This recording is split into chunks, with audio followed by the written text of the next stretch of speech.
अगर दामाद बेटी को खुश रखता है तो वह हीरा है, और अगर बेटा बहू को खुश रखे तो वह जोरू का गुलाम कैसे। दोस्तों, आज की कहानी का शीर्षक है बहू और बेटी में फ़र्क। स्टोरी सीमा और उसकी सास से शुरू होती है। अरे सीमा, सीमा की सास ने सीमा को आवाज़ लगाई, जल्दी आ इधर। सीमा जल्दी से दौड़ती हुई आई और बोली, क्या माँ जी? अरे कल दीदी आ रही हैं, तेरी मौसी सास, 4 धाम की यात्रा पूरी करके। फोन आया है अभी अभी, उनके स्वागत की तैयारी में लग जा, कल सुबह जल्दी आ जाएंगी वह।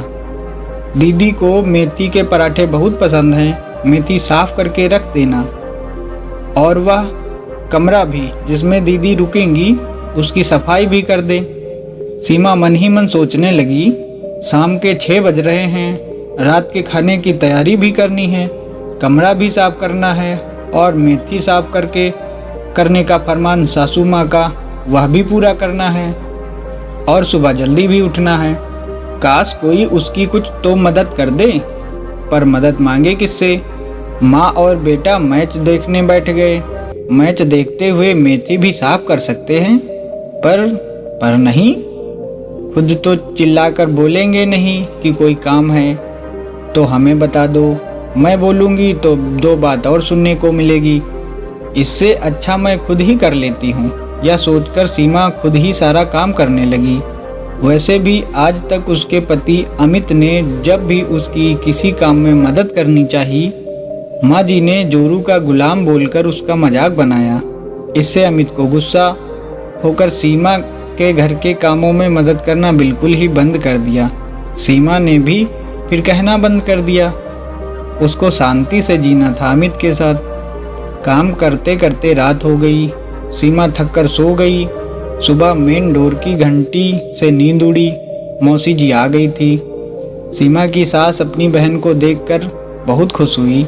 सीमा और अमित ने मौसी जी के पांव छूकर आशीर्वाद लिया। सीमा चाय नाश्ता बनाने चली गई और अमित मौसी जी के पास सुबह का पेपर लेकर बैठ गया। सीमा की सास बोली, दीदी आपको भी अमिता की शादी में 4 धाम की यात्रा सूझी?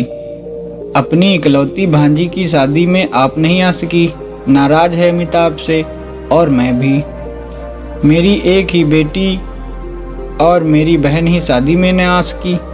मौसी जी ने सीमा की सास को मनाते हुए कहा, अरे छोटी, मान जा, माफ़ कर दे।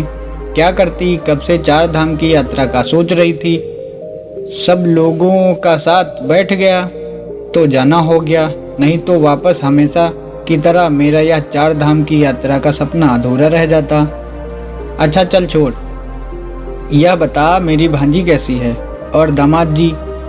शादी की और सारी बात बता मुझको फुर्सत से, तभी तो सीधा तेरे पास आई हूँ। सीमा की सास की आंखों में बेटी का और दामाद का नाम लेते ही चमक सी आ गई और बोलने लगी, क्या बताऊं दीदी, आपको किसी की नज़र ना लगे, मेरी बेटी की किस्मत पर इतना अच्छा ससुराल मिला है उसको, उसके तो भाग्य खुल गए।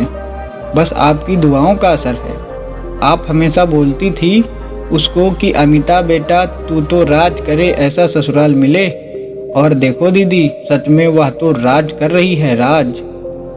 यह सब बोलते हुए सीमा की सासू माँ फूली नहीं समा रही थी। और दामाद जी तो हीरा हैं, हीरा। अमिता बता रही थी कि उसने अभी तक सुबह की चाय नहीं बनाई इन 6 महीनों में। दामाद जी को सुबह जल्दी उठने की आदत है, सुबह की चाय वही बनाते सबके लिए, और अमिता को उसके कमरे में चाय देकर आते हैं। क्या बोलते दीदी उसको, बेड टी? ऐसा बोलकर सीमा की सास जोर जोर से हंसने लगी। अमिता की छोटे बड़े कामों में मदद करने के लिए हर वक्त उसकी सास, उसकी ननद और दामाद जी हर वक्त तैयार रहते हैं। अमिता किचन में काम कर रही है तब दामाद जी उसको आवाज़ नहीं लगाते, खुद ले आते हैं अपना सामान। बहुत ही संस्कारी लड़का मिला है दीदी। 5 दिनों से मुझे भी फ़ोन करके तबीयत के बारे में पूछते रहते हैं। सच दीदी, ऐसा दामाद जिसको मिल जाए उसका तो जन्म सुधर जाए। मैं तो वारी वारी जाती हूँ दामाद जी पर। मेरी अमिता की पसंद नापसंद सबका ध्यान रखते हैं। सारा दिन हाँ अमिता अमिता करके उसके पीछे पीछे लट्टू हुए फिरते हैं। जिस माँ की बेटी का ऐसा पति हो वह तो बहुत खुशनसीब होती है। बेटी की तरफ से चिंता मुक्त हो गई दीदी, मैं तो चैन की नींद सोती हूँ। और जोर जोर से हंसने लगी सीमा की सासू माँ और साथ में मौसी। इस बीच अमित वहाँ से उठ जाता है और रसोई की तरफ जाने लगता है। तभी माँ बीच में बोलती हैं, अरे तू किचन में क्या लेने जा रहा है? पेपर पढ़, आवाज़ लगा दे सीमा को यहाँ से चाय नाश्ता लाने के लिए। अमित पीछे मुड़ता है और माँ से बोलता है, नहीं माँ, मैं आज से सीमा को बाहर बैठा हुआ आवाज़ नहीं लगाऊंगा, बल्कि रसोई में जाकर खुद मुझे जो चाहिए वह ले आऊँगा। छुट्टी वाले दिन जितना संभव हो सका उसका हर काम में हाथ बटाऊंगा। आज मुझको पता चल गया आपकी बातें सुनकर, अगर पति अपनी पत्नी का किसी काम में मदद करे, हाथ बटाए, उसकी पसंद नापसंद के बारे में पूछे, प्यार और इज्जत से बात करे, तो वह जोरू का गुलाम नहीं होता, बल्कि ऐसे व्यवहार और प्यार से तो खुद पत्नी अपने पति की शुक्रगुजार हो जाती है। और पत्नी नहीं बल्कि उसका परिवार और उसकी माँ की पूरी चिंता दूर हो जाती है, जैसे आपकी चिंता दूर हो गई अमिता को लेकर। मुझको तो खुद पर शर्म आ रही है कि यह बात मैंने पहले क्यों नहीं सोची। काश सीमा की मम्मी भी आपके जैसे अपने दामाद के बारे में यानी मेरे बारे में किसी को इतना खुश होकर बोल सकती।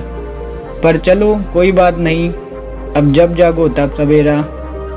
आज से मुझको भी दामाद जी जैसा बनना है माँ। पीछे चाय नाश्ते की ट्रे लेकर सीमा खड़ी थी। वह अपने इस नए रूप वाले अमित को देख रही थी। आंखों के कोर गीले हो चुके थे। सीमा को अमित ने शरारती मुस्कान से देखा। सीमा को लगा 4 धाम की यात्रा मौसी जी पूरी हुई और फल उसको मिल गया है। आज मौसी जी के लिए सीमा गरम गरम मेथी के पराठे बनाने के लिए खुश होकर किचन में दौड़ गई। पीछे से अमित भी आ गया और उसकी मेथी तोड़ने में मदद करने लगा। दोस्तों, कैसी लगी आपको ये मेरी स्टोरी?